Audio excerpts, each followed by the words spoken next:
What's up, ultra happy people?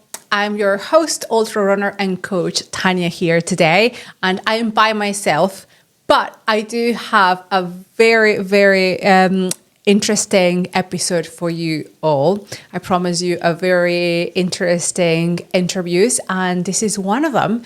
So I had the grand opportunity to chat with Alex, a registered nutritionist that deals all the topics about endurance athletes, and she is especially focused in this sports, endurance sports. So it was such a great chat. We went and talked about obviously how to stay fit and lean regardless of what you're training for. It was a topic that I am struggling with in this challenge, as I've shared with you before.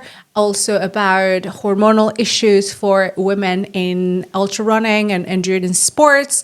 Also, we talk a little bit about the protein and creatine and all that it's so important for our performance, but also for recovering and training and keep our love for ultra running. And let's hear about all this and enjoy this episode, guys. Oh, and welcome, Alex. Guys, I am so excited today to introduce you. Like I explained before, Alex is a registered dietitian, nutrition focused in endurance sports. So you know how I am so obsessed of nutrition, and it's something I am not obviously 100% professional. Obviously, I'm just a coach, but you know, I always say coaches, we coach.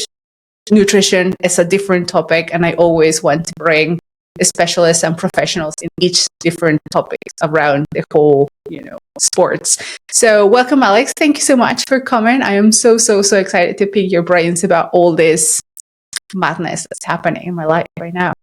Yeah, we're both going to nerd out on the nutrition piece here. It's like, I'm just so in awe of what you are working on accomplishing. So, yeah, my mind is kind of spinning of like all the things that you'd have to tackle to fuel yourself for this type of ultra running goal that you have for yourself. Yeah. And you probably know because you're a triathlete yourself. So that's how you started kind of getting into. That's what started this whole thing for me. It was, actually, what really started with, I broke my foot in college. I used to, growing up, I was really into horseback riding. That was like my identity, my passion in life was horseback riding. I was obsessed. And then I soon realized in college that I ran out of money with that hobby. And so I was like, well, I'm going to have to do something different. And I had broken my foot because of a horseback riding accident. So I was kind of transitioning out of horses, and I learned how to lap swim at the college pool and made some good friends. And then when I graduated college, I was like, oh, I think I'm going to do a triathlon because I can swim pretty decently and I can get myself a bike and I know I can run. And then I just got hooked on the sport immediately. Yes. Yeah. So then I fast forward to 2014. I did Ironman Wisconsin, and I saw a lot of athletes struggling really hard.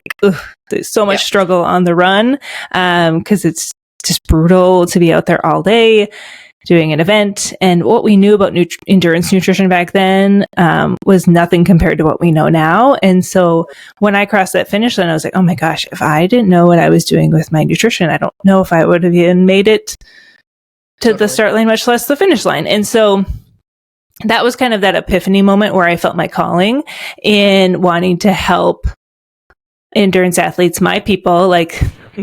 They tell me they want to run all the deserts in the world for a year. Yeah, I'm like, let's do it. Let's fuel for that. So you're totally my people. Yeah, I want to help women to find their power to go out and maybe try something really difficult and really hard. Yes, so that's sort of same as you. That bulb in my head just kind of light up. It's like, this is my calling. I think we can do Yes, this. Where you want to just combine that passion of endurance sports with, with coaching. And for me, it's nutrition coaching. And so in 2018, I started Alex Larson Nutrition. I went full-time in my business in 2021. And now I have a team of dietitians. I have 2 other endurance athlete dietitians that work with me. And so, I'd say over 400 athletes we've worked with, and from 16, 17 different countries. And it's just like the best job because I get to meet the just nicest, most wonderful people around the world that are passionate about endurance sports, whether it's biking or running or triathlon. Like, it's just so fun to get to help them, not just in their performance in their sport, but also just in their life too. Cause it can be really challenging to eat well and like have kids and have a job and train and all those, and navigating all of that can be really hard. So helping kind of piece that puzzle together for them and build like some really good eating behaviors and food habits that they can take with them for life is just like, I think it's the same as it's the best. Yeah. It's the same as coaching, right? And you become a little bit of like, not a psychologist, it's like, but you need to listen to the athlete and kind of like work around, like you would say, their lifestyle. Like, what do you do apart from training? Like, are you a mom? Are you sitting all day in your desk? What is, so you just have to maybe endure so many years of doing this. You've probably come across everything you need. Yeah, it's not just about telling someone what to do. No. It's about helping them be able to do it successfully and not have it like completely derail their life. Combine your professionalism and your knowledge with a little bit of art and be like, okay, this is, obviously everything scientifically based and based on studies. But, I've been in the sport now for 9 years, and nutrition is a topic that, like I said, I am so passionate about. Obviously, I've done mistakes probably. I've underfueled, overfueled, all in between. And I haven't nailed it 100%. I want to say, well, maybe because I'm still alive. I haven't died in the middle of the desert. So, I'm surviving. Oh, well. But I thought I had it until I started doing these races. I think these races are so extreme, so different. And that's why I wanted to have a chat with you and pick your brains. And maybe, what were you, this is a totally different sport altogether when I started again doing these kind of stage races or multi-stage or different days. 6 days is just one race, and they are so different from a normal, let's say, 1 day ultra. So I obviously understand it in the side of my equipment was different. The backpack or the trail running backpack is different. The training was different because now I have to train my body to not only be able to run the distance, but to able to carry the stuff and different terrain. It's not the same running in maybe a trail or pavement than sand. Everything changed, and sustain it for the effort for 6 days. So picking your reins, I really thought it was really complicated my problem was to stay lean, let's say, or keep my physique through now. This is my third. I'm going to start facing my fourth desert. And for example, I've seen a massive change or shift in my weight. So maybe, and I know I'm not the only one because I put a little bit of a chat about it out there in the world. And I did get a lot of comeback of especially women, which is also another interesting topic, and saying that, oh yeah, I have that when I'm marathon training. Or when I am, training for 200-mile ultras, when it's like a little bit more, maybe a little bit more extreme. So yeah, just to talk us about a little bit where if we're doing something wrong or if it's normal until some point that your body is going to react like this and like it's going to hold the fat because of the So what you're saying is, since you've been training for these desert races, that you've seen your weight increase a little bit. Is that what you're saying? Yeah, 10 pounds. Okay. All right. Very sad. So my thought here is that it might likely be a bit of a stress response because of the volume of training you're having to do to prepare for these epic events. And then the events themselves are 5-6 days long, and you're bringing with, 14,000 calories with you, but you're probably burning a lot more than that. And so your body is really going into this stress stressful state, especially in those last few days. So then afterwards, it's a matter of like really optimizing recovery as much as possible to try and get your body recovered from that huge event that you just did, reduce the inflammation, reduce the stress as much as possible. And so you really kind of have to be strategic in how you go about doing that. And I mean, I guess I just have questions for you. So how far apart were your races? Like, what was the time frame there? They were going from 4 weeks to 7 weeks. Okay. Between. Yeah. So not a lot of time. Not a lot of time to recover. And I'm sure you were still like trying to train between those recovery times too. You can't train that hard because again, you are recovering. So you're like, you need to eat more, but you're not training as much. So that's where the beauty of, I think that's where it resides that, oh, you're going up the scale because you're not training as much. Clearly you can't, you're recovering, but you're eating more because you underfueled your body for 6 days or 5 days. Or anyone that's doing a longer, ultras now that they are out there, 200s, 250s, they face multiple days like this.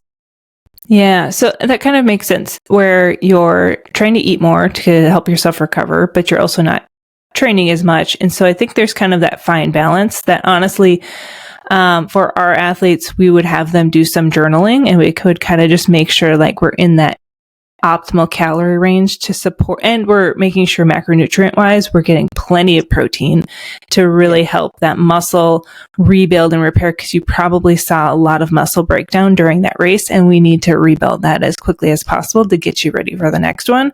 So I would say post race, I would really prioritize adequate protein in those couple weeks after the race to kind of rebuild that muscle. And then if you're not, I mean, you could do like some light strength training again, just to kind of like initiate, some strength training to initiate that muscle to kind of return back because and then honing in on some of that like anti-inflammatory foods. Like I'm thinking like salmon and getting those omega-3s in, or like flaxseed, or lots of fruits and vegetables to get those micronutrients in to try and bring that inflammation down a bit. And then there's of course carbs. You need to make sure you're building those glycogen stores that you depleted, which should take, a few days afterwards. But then just aligning that carbohydrate intake with the volume of training you're doing will help kind of keep that body composition in check as well. So do you see this often in your athletes when they do a race like this for many days that is a stress? Do you see that like, when they come back is, just for everyone out there, like if they jump in the scale right away, don't get scared. Like the scale. Well, a lot of athletes would probably lose weight during the race, right? Yeah, because I've heard a couple of people that happens. And then there's another kind of people that like me tend to maybe hold on. It's probably some water retention just from the inflammation is my guess. And that's where that recovery nutrition will be helpful. Also, I find, and I don't know how effective this would be for like a 6-day event. You'd still want to do it, but it wouldn't be, if you're doing like a marathon, like a 2-3 day carb loading can be really effective for helping athletes perform really well during the race, but then also it can help with recovery afterwards because their body's not as stressed. But for a 6-day, 5-6 day event, that carb loading will benefit you like the first couple days, but it's, you're kind of still going to end up in a deficit by day 3, 4. I think I put my stats there for the last one. It was, I ate around 14,000 calories and we know because I'm carrying them. So we literally count every gram and every calorie that we're carrying. Do you have a spreadsheet? Because I feel like you would need a spreadsheet. Yeah, we do. Good. I'll tell you what, I'll say it in the podcast as well. The first race, I had a spreadsheet. It was like so nice, planned and everything. The second race, kind of I copied the same one. The third race, there was no spreadsheet. I just grabbed my cover and I was like, yeah, this will do. And just threw things in there. People were like, oh, that's fine. You know what? In these kind of races, like I said, it's a little bit different than a normal ultra. People that go in ultras can be in a normal day where you have a crew. You may know that you can bring your own food, and that helps a lot. And nutrition, you can have a nutrition a little bit more variable nutrition. You can have crews or like real food that I think is better in my than, build in yourself with gels and, all these processed foods. But obviously when you're doing these kind of races, you can't carry the fruit, or you cannot carry, nothing natural. So you end up eating 6 days, these like ultra processed foods. And clearly your stomach at the end is absolutely destroyed in your system and everything, So, but like you were saying, I did see a lot of people struggling with heat as well, obviously. So yeah, that hydration piece is honestly the most important out of it all. Is there any foods that we can use for anyone that's doing, maybe there's planning to do a race in the summertime or heat, for example, or any extreme? Maybe I'm going now to Antarctica, so it's extreme cold. Is there any foods that we should be maybe focusing in eating prior the race? That, maybe this is, I've heard a thing. Maybe we're gonna like boost them in here. If you eat a lot of carrots, your blood will have more red blood cells, and that will help you to. Oh, I guess I've never heard that one. So what I would do, so if you're heading into a very hot race, hot and humid, or even if it's hot and dry heat, there's a couple things that I would look at. One, I would do your homework and understanding your sweat rate a little bit more, understanding like how much on average you sweat in the heat. That way you can have an idea of like, okay, I need to take in X amount of fluids per hour to make sure that I'm not getting myself too dehydrated. With ultra runners, sometimes they can tolerate a little bit higher dehydration rate than other runners, but typically you want to try and keep yourself as hydrated as possible. And the research does show that if you include electrolytes and some carbohydrates in with your fluids, that can really help with rehydration. I would very much avoid drinking plain water at all costs unless you're taking in like salt tablets and some fuel with it, just to support that rehydration. Because if you're just drinking plain water, you're kind of triggering urine output at that point, and we don't want that. We want that rehydration to happen. We also want to prevent that hyponatremia where you get those low sodium blood plasma levels.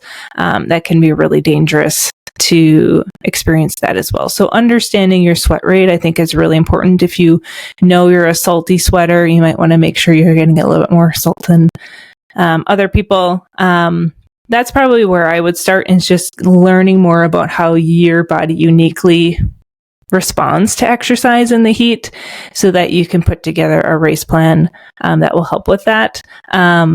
I'm a really big fan of hydration mixes for whether they're cyclists or trail runners, because you guys are already going to have a pack on you, and it's just a really nice way to get in a good amount of carbs, some electrolytes, along with your fluids that you're already having to carry.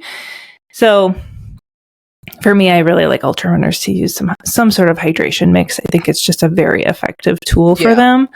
Also, because that later in the race, I feel like it's really difficult to start to eat, to like actually eat something. And when you put a little bit of like carb there in your water mix, at least if you're not eating, at least you're having some sort of carb intake that way. Mm-hmm. I agree. And you're usually sipping on fluids a little bit more frequently than you are eating. So it gives you a little bit more consistent energy supply versus like taking large boluses of food all at once, like through a gel or chews or whatever it is that you're consuming. It's nice to kind of have that slow and steady quantity constantly kind of getting introduced to your gut so that it keeps your energy levels up instead of feeling those like peaks and valleys in energy that some athletes feel. Would you recommend like a certain amount of carbs per hour? I know people swear by the 90, swear by 120. Or would you say, it depends in your gut how much you eat? My answer will always be it depends. Like truly, that is always the answer, because with nutrition, it's so individualized. I can provide like guidelines for athletes, but you have to take this information and you have to kind of figure out like for you what feels best. So I've had some athletes that if they go above the 90 grams of carb an hour, they just don't feel super great. I've had some athletes that can do 120 and they feel amazing. And so keep in mind that the 90 90 grams of carb an hour recommendation was determined because in all of the research that the researchers had done, they found that 90 grams of carb was the most successful for athletes. If they went above 90 grams, some athletes did great, but some, like a lot more athletes, experienced GI issues. And so they found that the highest percentage of athletes were successful at 90 grams of carb an hour without having those adverse effects with their gut. And so that was where that recommendation came from. But now we're starting to find that athletes are really training their gut very well. You look at like David Roche, who did 136 grams of carb an hour for Leadville 100, wild quantities. Yeah. And, but it really takes almost years to develop your gut to be able to do that. And that's like consistent training, consistent fueling to get to the point where your stomach and your system can go for that long at that pace and be able to tolerate taking in fuel and fluids that at that volume for that long. So and also because he's going, obviously, he's performing fast and he's quite, also would depend in your pace probably, and I will never be as fast as, and I'm not going that fast. Yeah, same, exactly. Yeah.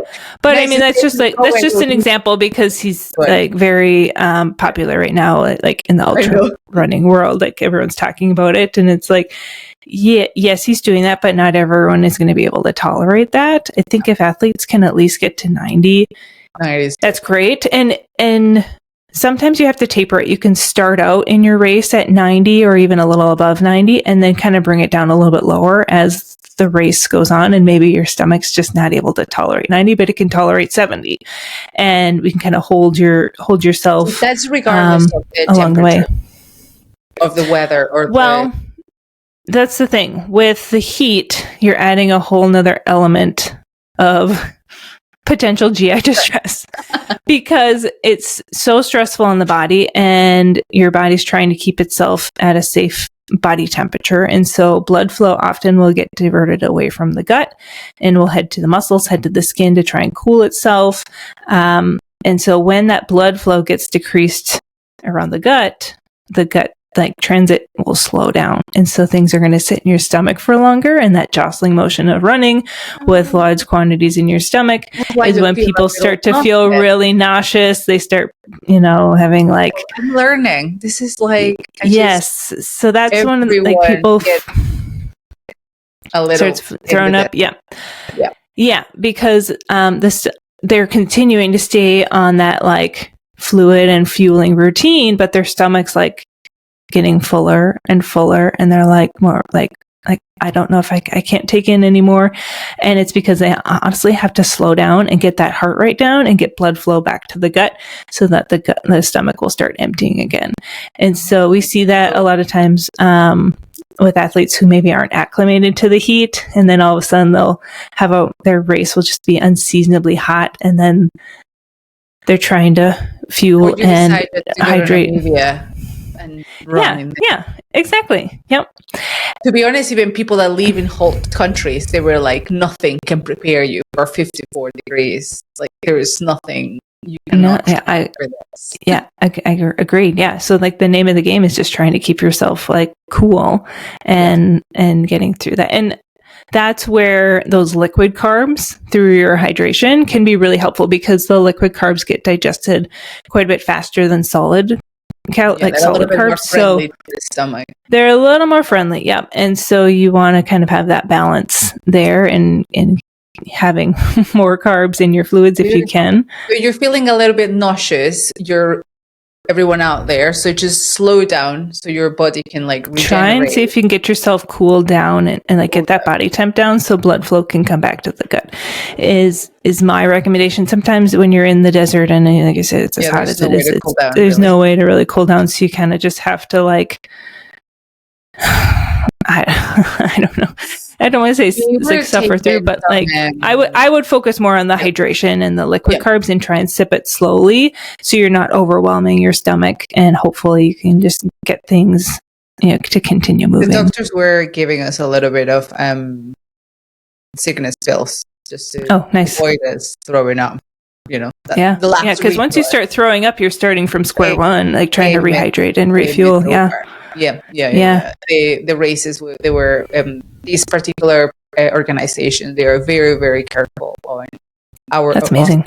Our runners. If anyone's starting to throw up, like, you are absolutely stopped until you can drink, eat, and sustain it for like half an hour. If you can't do that, you're pulled out. You're done. You throw up more than twice in the race, you're out. So you, as a racer, you have to be very careful, because you don't want to be medical DNF, because you cannot control that. So that's a great advice if you're feeling like a little bit like, I'm going to throw up, I'm starting to spiral down in that. It's just slow down, cool down, and that's what's happening in your body. Like, having an explanation for me in my head is great, because now I understand where is it coming from and how can I solve the problem. Like, oh, now you said the blood is kind of going everywhere by my stomach, and that's why it's so slow. Yeah, because it's going to go where it's most important, and that's cooling exactly. your body. And so I need to keep moving. I'm going to my legs, to my brain, to my everywhere, and I'm cooling down. And it's just, I always feel like in the races, like, all my body, all my lights are going off. We're hot, we're hungry, my legs hurt, this is falling off, and but you need to keep going and having that explanation. And some people will do what's it called, the carb mouthwash, where they'll just, like, if you swish that carb drink in your mouth, you're actually will absorb some carbs sublingually, like through your mouth. Oh my God, what is this? I mean, it's not a huge amount of carbs, but it is some. So where you basically will swish like a carb drink mixture in your mouth, and you'll get some absorption of the carbs through your mouth without even like feeling a little sick. Just you doing that little bit of a swish, you can get a little bit of carbs that way. Can be really helpful. That's an excellent tip. Now, obviously, I was saying about women, because I feel like we respond quite different to nutrition than men, and I feel like it's also very underlooked yet in women in endurance, because we're not that old in this. I mean, the sport itself is not that old, and I think we're so few women out there. Still, we're like so underrepresented. Well, and they just started researching us as athletes, I was because say, they used to only study men because they didn't want our hormones to factor into like skewing the results, and so they never studied us, and that's very frustrating. So we're just getting into studying female athletes. So we know some, but we're so behind. So yeah, but I guess you're in the same boat. Well, I mean, we know some stuff. I think, with hormones, we need to also consider, I think, like ovarian health, like making sure that for women that they're not overtraining or underfueling to the point where they're losing their period or they're having, an irregular period. Making sure that our iron and ferritin levels are great. We've seen so many female runners that come into our program that are struggling with poor energy, and we're like, hey, let's just have your doctor order a ferritin test, and then their ferritin comes back super low, and then their doctor's like, oh yeah, just take a multivitamin, and we're just horrified. Like, no, you need like an iron supplement, if not an iron like infusion. We need to get this iron level up, because it can make a huge difference in your performance and your energy levels. And for women, it's pretty common actually in a lot of female runners. So that would be something that I would recommend to any endurance athletes, but especially women, to go and get your ferritin checked, and make sure that, we like to see it above 50, but even if it's above 30, that's great. But I mean, when I was pregnant with my third baby, I was super tired, and I was like, I just am a little suspicious. So I had my doctor check my ferritin, and it was 7. It was so low that I ended up getting an iron infusion, and we just had a collegiate athlete have her ferritin checked, and it was 3. And it's just amazing to me what we're able to accomplish with these low iron levels, and how huge of a difference it can make once we get things back up to where they should be. So, for female athletes, those would be some of the areas where I would start in making sure, like, okay, are you getting enough nutrition, making sure you're not overtraining, making sure your labs look okay, so we can just set you up for success in whatever you're hoping to do. That's the first thing, even again, myself with my athletes, that's the first thing. Go and get tests, blood tests, even a full if you can, and women hormonal.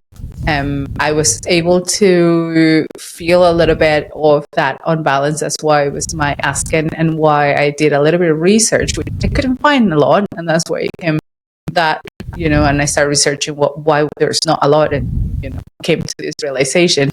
And because of cortisol. So cortisol apparently is high usually in endurance athletes just because of the nature of the sport, being stressed for many hours and endure a lot of training, harder training for long hours again. And so itself, the sport is in nature very high cortisol. And then now women, we're even more susceptible to it, like 40% more than men, to get something, an imbalance in there. So I was able to find, I felt it right after the first race. It was weird. And I think it also was the reason why I gained a little bit of weight as well. Everything was just off, and I could feel it. And when I went to do a lab test after each race, I usually do a lab test. Again, super recommended to do it if you can, if it's in your possibilities, because you don't know the state you come after, after a big effort. More so if it's like a 6-day. And my labs came up with cortisol off to the roof, and the prolactin as well. Prolactin is off the roof, and that one's still out there. And when you have high prolactin, it makes it really hard to lose that body fat. It makes it a little bit harder.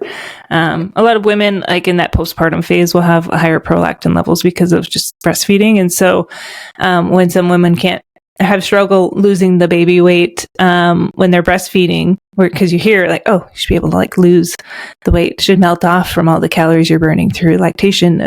But that prolactin level can really make it a little tricky to improve that body composition. So everyone's like, oh, Tanya, you're doing all these things. Why you should be like ripped at this point? I'm like, yeah, but we have a bunch of all crazy hormones that also get on the way of. It's not that easy. Yeah, it can impact your hunger hormones too, all that stress response. So like like just that sense of either being hungry or being full can be skewed a little bit. You see that deregulation of hormones pretty quickly when you're especially when you're underfueling for 6 days in such a stressful event. Like it can really mess with things and take a while to get them back to where they need to be.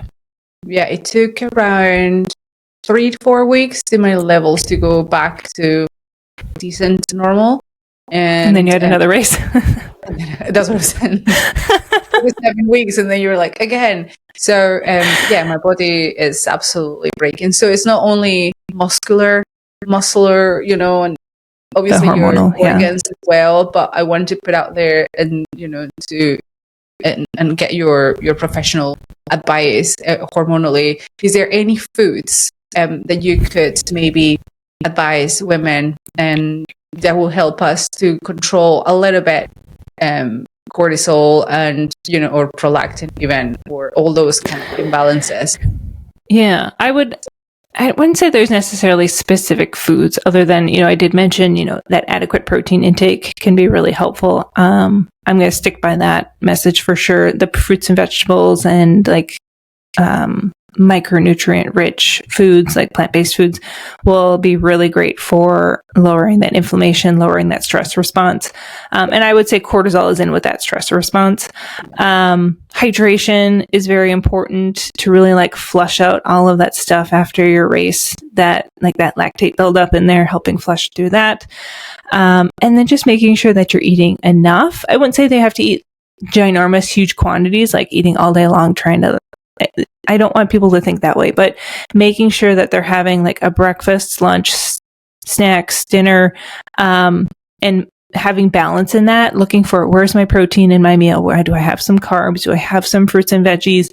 Making sure that you're having those consistent balanced meals can really set you up to recover much faster post-race. Yeah, absolutely. What about, you were talking about protein? Obviously, the easiest maybe way, obviously, foods, rich in protein and all that. But what about, let's talk a little bit of supplements. Mm-hmm. Cool, let's go in that route. Would you recommend as well eating protein, like a supplement, just shakes, let's say? Yeah, I think protein supplement is great. Because for endurance athletes, we have higher nutrient needs. We have higher protein needs. That's a factor. And then also because we're training so much, sometimes it's really tough to get in enough protein just through our meals and snacks. And so using a supplement like a protein powder can be a very effective tool to just help make sure that you're getting adequate protein for the day.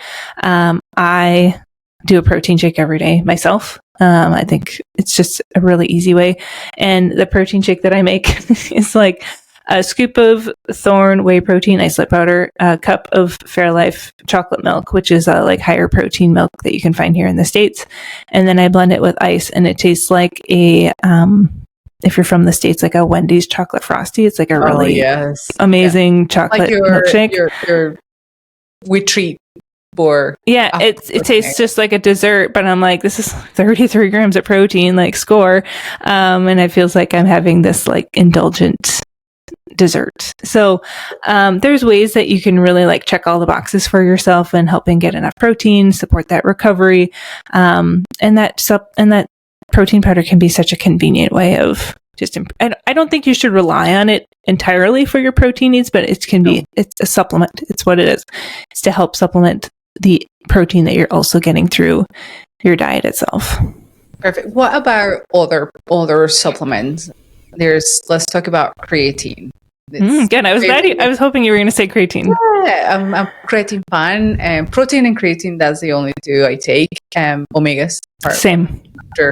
After what happened, I learned my lesson. Obviously, I did my research, and I'm trying to kind of. But yeah, what about creatine? Is that obviously you're going to say yes? Yeah, I think creatine's a great option, especially for women. We tend to have a little bit lower creatine levels naturally than men do. It is so important for women as we age to maintain, if not build, as much muscle as possible, because once we get into our 40s, 50s, 60s, that muscle intake or that muscle composition is just vital for us to stay active, for us to stay strong, for us to stay healthy. And creatine can really benefit, not just like putting on muscle. And I'm not saying like bulk status. Like I'm not saying we're going to all look like the Hulk, because I've been on it since it's so hard it's been like 3-4 months now. Yeah, I've been on it for 3-4 months now, and I've seen like I've definitely increased my muscle, but like I'm not bulky by any means. Yet. No Hulk status for sure. But all my training has been mainly like running, some trail running, and cycling, and then I do some strength training like 3 times a week. But it's nothing like, I'm not strength training for hours. It's like half an hour at a time. So yeah, in order to really like bulk up, which is, I think a lot of women fear, you'd have to do some major strength training in order to like experience and that. Like some serious nutrition cuts and all that. That is probably, yeah, you'd have to be eating a large volume of protein, and you'd have to be doing some major strength training. So I think alleviating that fear for women, like, to give creatine a try, because it can really also help improve the strength of the muscle that you have. So what muscle you do have on you, it just makes it stronger. It also can offer some cognitive benefits and memory benefits, which we all can use. For myself, especially, I have like 3 young kids, so I'm just like, anything that can help to my memory, I will take. So I've been a really big fan for myself taking it. And then for other women, I'm just like, let's do a creatine. It's so easy. You do 3 to 5 milligrams a day, even on your rest days. Just I include it with my protein shake, and it's just because it's easy. And I also like open up my little multivitamin capsules and I sprinkle them in there too, because I hate taking pills. Yeah, and the only thing I don't put it in is my iron, because you don't want to pair your iron with calcium based things, because that will inhibit absorption. So I'll do my iron supplement at the end of the day. when I don't have any like dairy or calcium rich foods. So I help my iron levels that way. But yeah, that's like, I will try that tomorrow. 'Cause I always forget to take my pills because it's like, you just have them. Yeah, I just open up that capsule, I sprinkle it in there, and then I'm like, okay. Oh my God. And you don't taste it in there because like the chocolate is so strong. Taste. Yeah. Oh my God. You just gave us like the best advice. But I don't know. I hate taking pills. So anything that I can do to like not have to swallow a pill, I'm like, all right, let's just add that into my protein shake. Really big as well. Like, I know they're ginormous.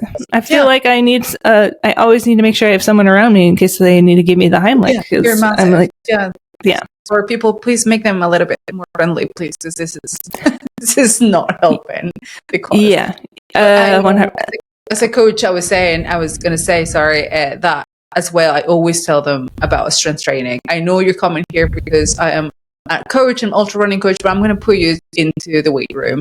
And I think that idea is changing now. I think I've seen more runners coming for strength training programs as well. So it makes you a much stronger runner, and it makes you.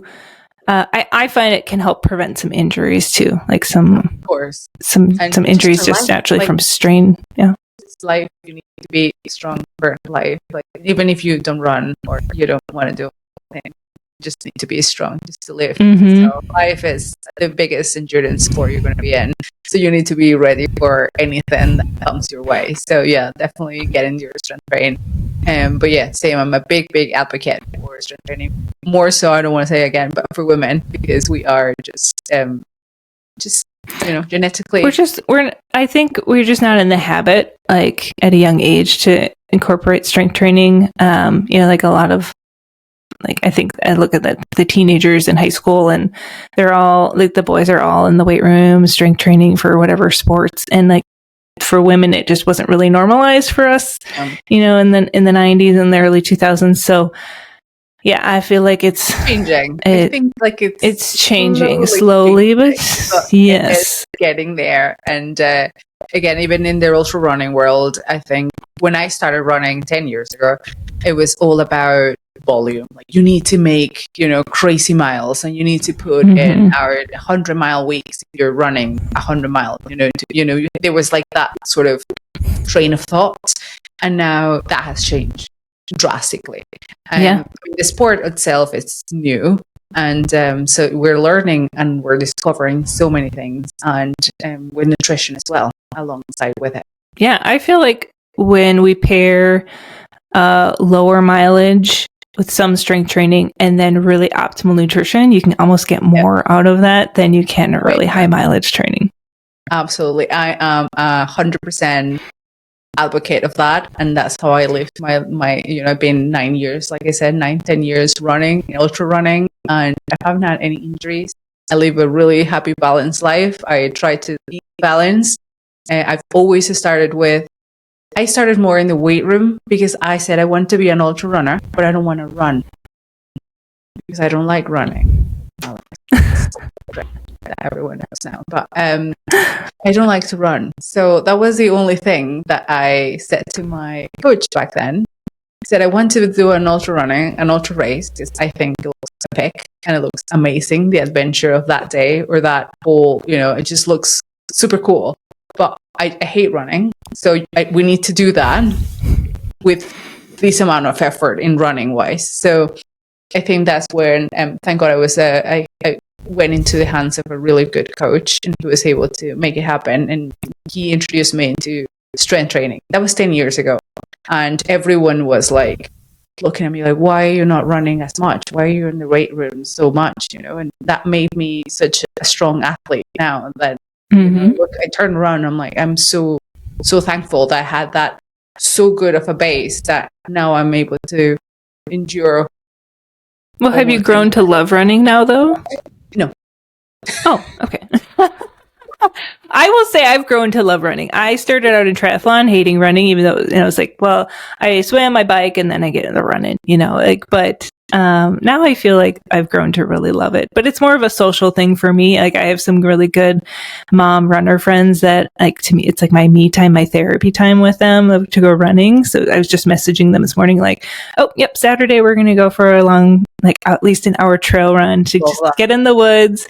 And we complain about our husbands or our kids. And we just like, and then I come back home and I'm just a happier person. Yeah. And so I'm like, I love running now. Like, yes, I will run anytime if I can just get like decompress. Just a little bit of running. Not like crazy mileage. Like, just like an hour and a half out in the woods with some girlfriends is the best. Yeah, definitely. I like alone time. I'm more of a loner. Like you're a loner. Go alone. No one talk to me. This is like my time where I don't think. I don't have to talk. You choose the bear over the man in the woods? Yes, I am that kind of runner. You know how it's like there's two types of runners. Like they're social like that you were saying. Yeah, I'm the social. And I'm like, I just put me in the woods alone with my earphones, listen to podcasts, or that's what I do a lot of my learning, or I've heard a couple of your podcasts as well, and I put I learn. That's my learning time. Yeah. Or even a book. Audiobooks are wonderful for learning. Audiobooks are the best. So also, I know you have books as well, and written books about it. Are they in audiobooks, by the way? I have some fueling guides, so those aren't in like an audiobook, but maybe someday I'll write a book. I don't know. Yeah, because it would be really interesting. Well, again, I don't have a lot of time to read, but it's like I read, right? Because I put my earphones, audiobook, and you just go out there running, and you're learning while you are running. And I learned a lot about nutrition and training, and obviously what I love, coaching and all that. So so I know you have some guides, like you were saying. So let us tell us, where can we find them? What are they about? And what? Say that again. Sorry. Oh, you cut out on me there, Tanya. Oh, sorry.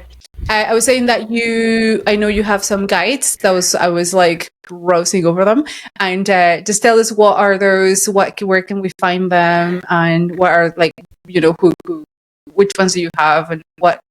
Yeah. So at alexlarsonnutrition.com, I have a shop on there. I have I have 3 fueling guides on pre-workout, intra-workout, and post-workout nutrition. I go through all of my main strategies of how to practice, because it's not just about knowing, it's about how to take action and actually applying and practicing these nutrition tactics in your training, and using those strategies to set you up for a really successful race.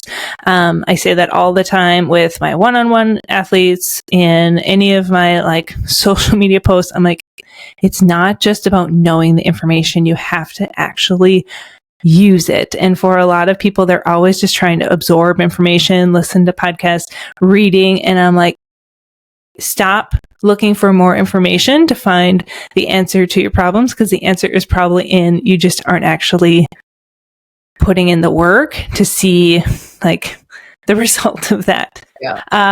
Is it where they like see athletes recommend, or see dietitians recommending 60 to 90 grams of carb an hour, but they're still only taking in a couple gels an hour. And I'm like, well, yes, you're not seeing the results because we haven't pushed farther in your fueling. You have to take that step. So that's like researching all the trainers. Yes, but then doesn't actually hire one. You need, or I'm saying the shoes. They like researching the shoe. What kind of shoe type? Well, you need to try them. There is a little bit of a period of trial and error in there. Training in gear and everything. And nutrition is not the exception. So you do have to, obviously there is a trial error period, but obviously if you have a professional like Alex, will cut that trial and error time by a lot. Yeah, part of our process is like going into someone's life, looking over their nutrition, looking over their lifestyle, and saying, hey, these are where we're seeing some gaps. Let's start working on filling those gaps. But we're going to do it in a progressive way. We're not going to revamp everything overnight. We're going to start with some of the simple, easy changes, and then slowly build to where you need to go. That way, it's so much less overwhelming. It's not as complicated, and we tend to see athletes much more successful. And then once they're feeling better and they're performing better, they never want to go back to the old ways. They're like, this is amazing. Like they're totally on board. Even all that information you were saying, because now we have information like bombarding us everywhere. Instead of making it easier, it's just making it harder, because you don't know now what's good and what's bad. You're like, oh, I'm going to have a banana pre-workout, and then you read somewhere, bananas are bad. Yes. So please eat the damn banana. Yeah. I think just be happy as well. That's why it's ultra happy. It has to make don't overthink it. Don't overthink it. You keep it simple. And like, if something doesn't work for you, that's okay. There's many different ways that we can fuel athletes. And that's why, for me, it's about finding where it works best for that athlete. And it might be completely different from what their training partner is eating. Like, you can't compare yourself to anyone else. Exactly. Yeah, that's where it's like your happy balance. Same thing in coaching, like, oh, I read if I do this. Well, we don't know if, you cannot compare yourself to, or I've heard that Kilian Jornet is training this way. Well, yeah, but you're not Kilian Jornet. You don't have your lifestyle. You're nothing is like him. You cannot try to do the workout. That's why I never put, workouts online or in my social media. People sometimes are like, oh, why you don't put the workouts and, or suggest workouts. It's not really work like way, because we don't know if that's going to work for food, and we don't know where your weaknesses, like you were saying. We need to see where the gaps are, and where is you in particular, and special per person. So yeah, that's very interesting. But the guides are really good just to start in, just to give us like a guideline, and from there, like you said, maybe find where the gaps are. And and I do have a masterclass on there as well. It's recorded, and it's all on body composition for the endurance athlete, how they can work on body composition in a way that doesn't tank their training and energy levels. And for me in that masterclass, I offer all of the trends and things that we have helped athletes improving body composition that don't involve calorie counting. That's the other piece of that. So that it's about an hour long. There's a Q&A session in there too that I answered a bunch of questions. But it's $25, and it's honestly so well worth it, because I've walked through case studies and all of the things that we have helped athletes with the body composition. I need that like urgently. I feel like my body is just absolutely destroyed after all that I put through. Well, you're going through a lot, but once it's all done, you're going to look back on it, and you're just going to be, we're all just so impressed by you. Oh my God. I'm excited for you to do Antarctica, but I'm hoping that you're doing things a little bit differently there, just because it'll be cold, and you don't want your fluids and your fuel to freeze on you. That's like the one we have in Minnesota. Yeah. Don't freeze.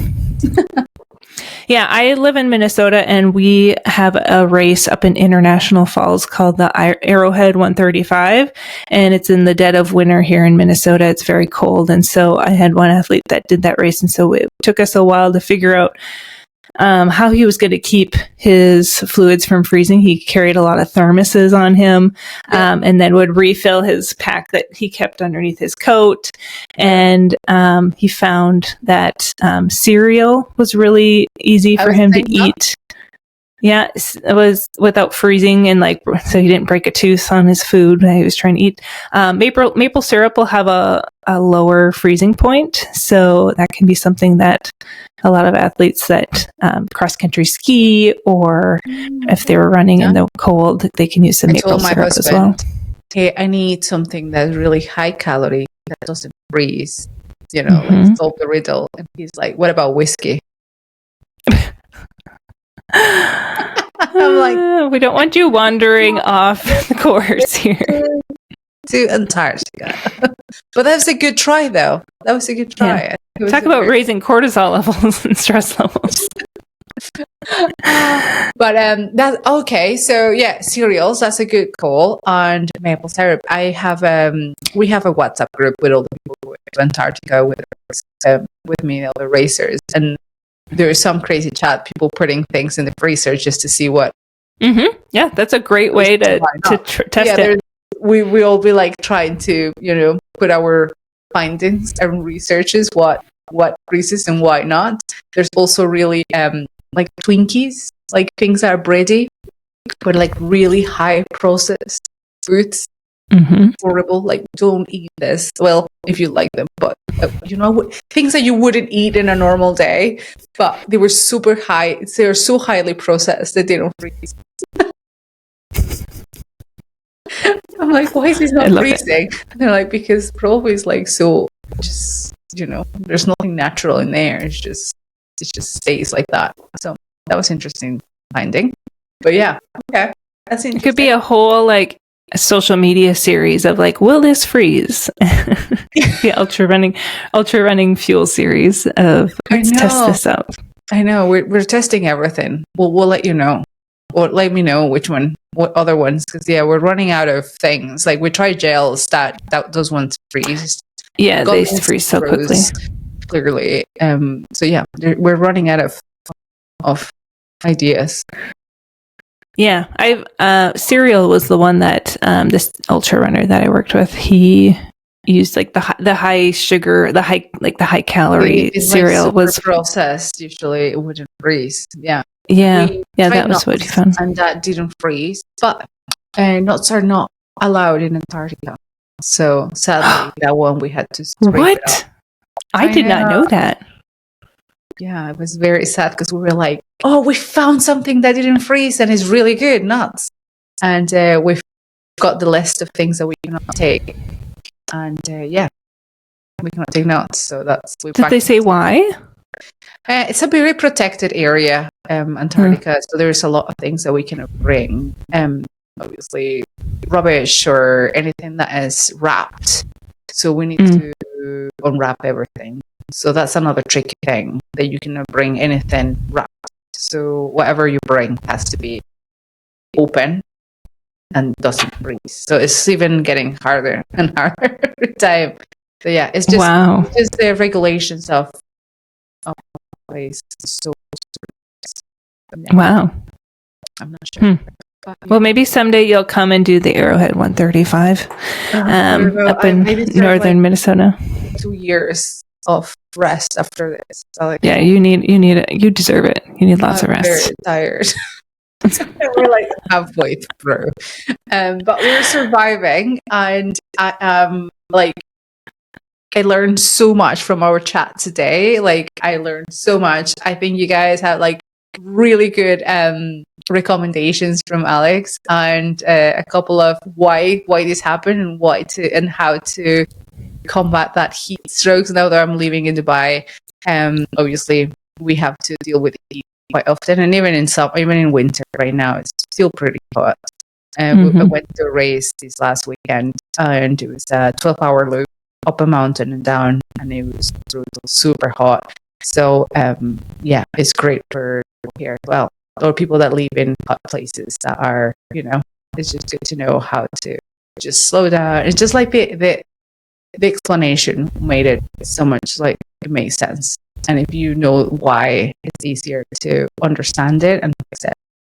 But, we learned so much. I really appreciate you having you, Alex, here, and sharing all your interesting insights of sports nutrition. And I will leave your link below if anyone wants to follow Alex, obviously. And you do consultations one-on-one as well, isn't it? We do, yeah. It's more of an ongoing program. It's not just like a one appointment and done, because we really want to work the athlete through our process, because our goal is always to get them to the point where they can graduate from our program feeling very comfortable and confident maintaining things on their own without having a dietitian like being there kind of as a security blanket. And then we don't want them to have to be able to journal for the rest of their life either. It's part of our process, but we want to kind of wean our athletes off that journal so they can just make their food choices on their own and feel really confident in that. So that's our goal with our one-on-one program. Is it's a little bit more of a like time investment for our athletes, but it really sets you up for long-term success, which is our goal. It's doing it right rather than just like a... Yeah, that was my whole thought process when I started the program. I was like, we're going to do this right the first time. And have this just be like a temporary ongoing coaching program, and then set them up with the tools and the skills and the knowledge that they need to do it moving forward. Yeah, definitely. I love that, because it's not only for during your endurance or during your athletic life, it's for what happens after. Yeah, we're going to have to eat forever. So we might as well give you guys the skills to do that. Yeah, exactly. Absolutely. Love that. Exactly. That's the same thing I do with my athletes. I'm setting you up for life. If we're in this stage of life that you are doing sports, it's great, but also what's going to happen after. And we have to always think about that. And so, with those eyes as well. We're not always going to be able to run 100 miles of our life. So we need to know what's going to happen after. So that was very good. And if they want to start, all those manuals that you were saying, those are also in your website, which I'll put a link. I think that's a great place to start, and then get those first under your belt. And then even if you after that need an extra help and support, Alex will be there then to help you out, guys. So thank you so much, Alex, for your time. It was so lovely to meet you finally face to face, and it's not going to be the first and only time we'll have you here, I'm sure. I love it. Yeah, I can come back anytime.